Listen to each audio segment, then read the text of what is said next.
Hey everyone, today we are going to discuss about the pharmacovigilance. I will be covering the topics as drug discovery and development, pharmacovigilance and regulatory bodies. So talking about the drug discovery and development, there are four stages involved in the development of a drug. First one is target identification, target validation, lead validation and lead optimization.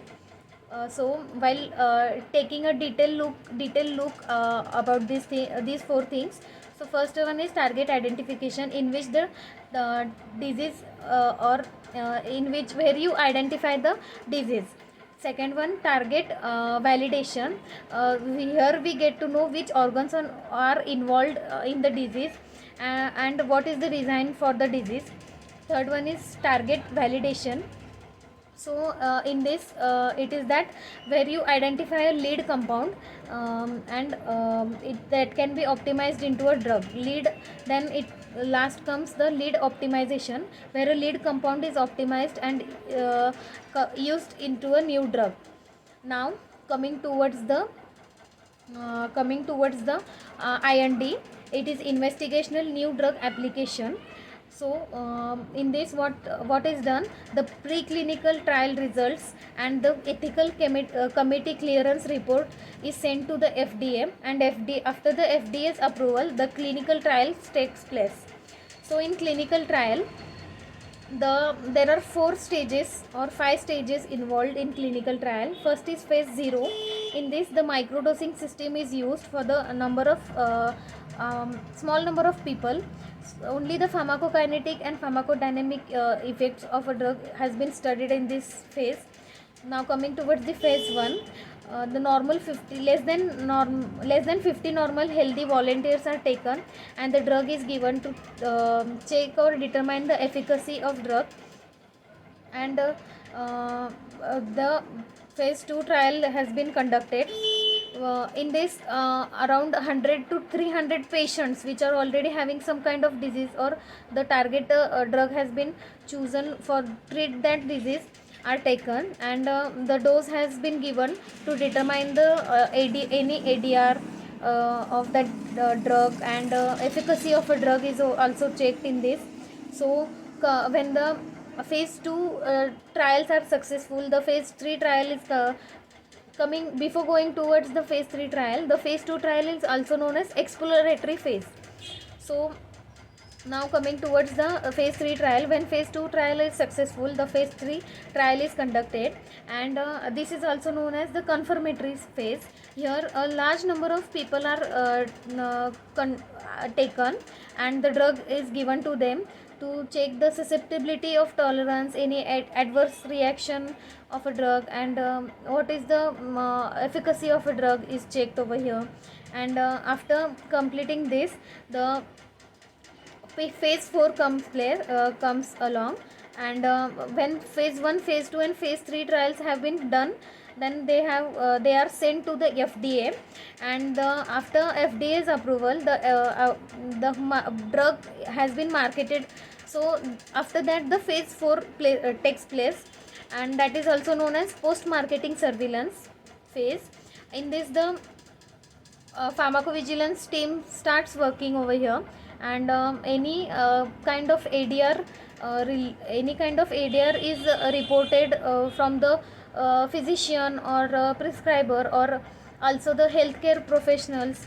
Then the company has a record, and the pharmacovigilance team starts working on it, and why the ADR has been occurring, what is the reason behind it.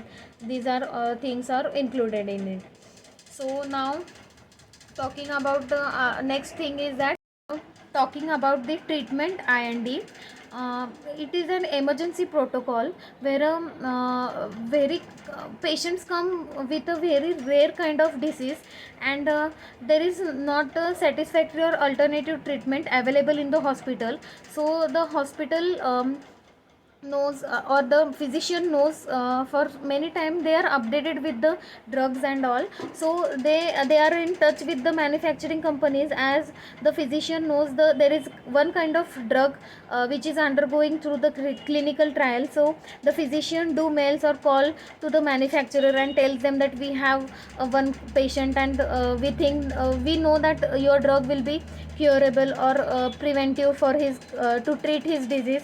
So they mail or they tell them or inform them, so that they could do the further process. So while receiving their message, the manufacturer reports a form to the FDA department, and they take approval that so and so hospital has been reported with so and so rare disease patient with the patient, and this the drug which is still undergoing through the clinical trial will be suitable to his condition, and please approve this. So FDA, after watching that report, after FDA's approval, the drug has been used to treat that patient's disease. And so it is an emergency protocol. Sometimes the FDA have to save the life, as human life is nothing greater than that. So after FDA's approval, the still going drug has been used for that patient, and it is an emergency protocol, so that is called as treatment IND. So that's it. Now coming towards the wait a minute, orphan drug. So now talking about the orphan drug. What is orphan drug? Orphan drug, it is used for to treat again to treat a rare kind of disease. A rarest kind of disease is treated with the orphan drug, and usually these drugs are not developed and marketed because they are not profitable for the manufacturer. So it is very expensive all over the world. So this is called as orphan drug. Now talking about the SNDA, that is known as supplemental new drug application. Once the all the results are sent to the FDA for the approval of a drug, and it means that the trial has been not ended. There is a still ongoing process of the drug in the back of this stage, we can say that.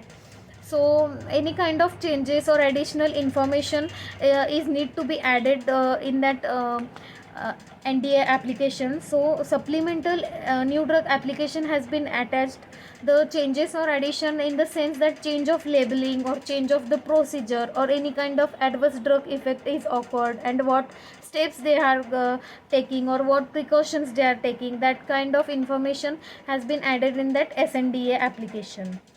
So that's about SNDA application. Now coming towards the next point. Now talking about the pharmacovigilance. Definition of pharmacovigilance is that according to the WHO, that is World Health Organization, the pharmacovigilance is defined as it is the science and activity relating to detection, assessment, understanding and prevention of adverse effect or any other drug related problem. So now talking about the next objectives of pharmacovigilance. The main objective of pharmacovigilance is to reduce the frequency of drug effect, and while maintaining and improving their efficacy. Second one, the quality of a drug is depends on the pharmaceutical industry, and the quality of a drug depends on the pharmaceutical industry, whereas the regulatory authorities will be responsible for the drug approval in the market and also their withdrawal from the market if necessary. Now talking about the next point is that now talking about the aims and scope of the pharmacovigilance. There are four aims and scope. First one is patient care, to improve the patient care and safety in relation to the medical and all paramedical interventions. Public health, to improve the public health and safety in relation to the use of medicine. Then risk benefit assessment. In this, what we do that to contribute to the assessment of benefit, effectiveness, harm and risk of medicines.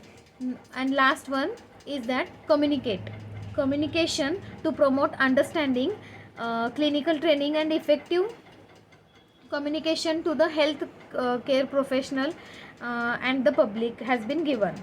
Now coming towards the next point is that what information should be reported in ADR on ADRs in the course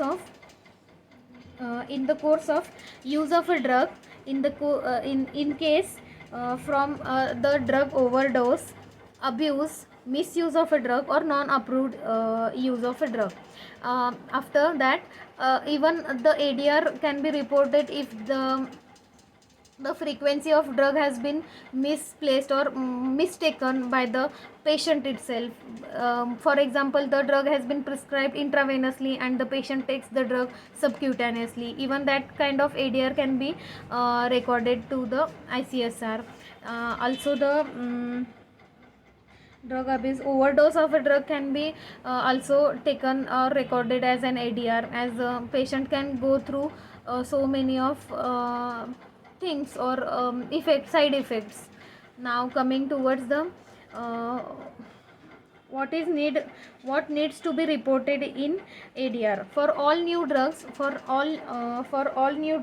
all suspected reaction, including mild or minor in severity, should be reported. And for established well-known drugs, all serious, unexpected, unusual ADRs are recorded. And if there is a change of frequency in the drug given, and all suspected drug interaction, drug food interaction, drug food supplement if effects are being recorded to ICSR. ADR associated with drug withdrawal also. And now we'll go to the point periodic reporting in Europe, Japan and US. So for talking about the Europe, PSUR is their committee, which is known as Periodic Safety Update Report. For the UK, USA, it is PADR, that is Periodic Adverse Drug Reaction Experience Report, Adverse Drug Experience Report. And in Europe, for every 6 months in first 2 year regulation, first 2 year the regulation and authorization are been followed, and after that every year in next 2 years, every year in next 3 years, and thereafter every 5 years. And while US is quarterly during the first 3 years, and every year annually reported for thereafter. And for Japan, every 6 months for 2 years, and annually for the 3 following years, and regulations are followed, and 5 years thereafter, and 5 years, every 5 years thereafter. So now coming towards the point of regulatory authorities again. So talking about the regulatory authorities, as we all know that every country has its own authority. So we'll discuss about every major country's authorities, regulatory authorities. So India's regulatory authority is CDSCO, that means that Central Drug Standard Control Organization. USA's FDA, Food and Drug Administration. Australia's TGA, Therapeutic Goods Administration. Japan's is Ministry of Health, Labor and Welfare. UK's is Medicine and Healthcare Product Regulatory Agencies, which is also known as MHRA. Canada's is Health Canada. And EMA, Europe's is EMA, which is also known as European Medical Agencies. So now moving to the further point of regulatory agencies is that what are the 3 main functions. So talking about the 3 main functions of regulatory agencies or regulatory bodies is that first one is regulation, which is made for a protocol is made to follow the certain or a guideline is made to follow the certain protocol, or rule is made to follow the certain protocol. After that formation of guideline, it is made to follow the guidelines or to follow the protocol, and compliance is made to check whether the protocol or guidelines are followed or not.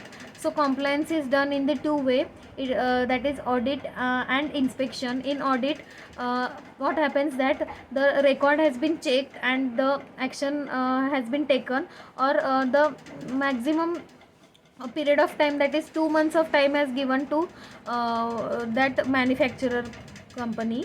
And in inspection, live inspection is done and on the spot action is taken. So after that, moving to the next point. So that's it. This was an revision of drug discovery and development, pharmacovigilance, and as well as regulatory bodies. Thank you.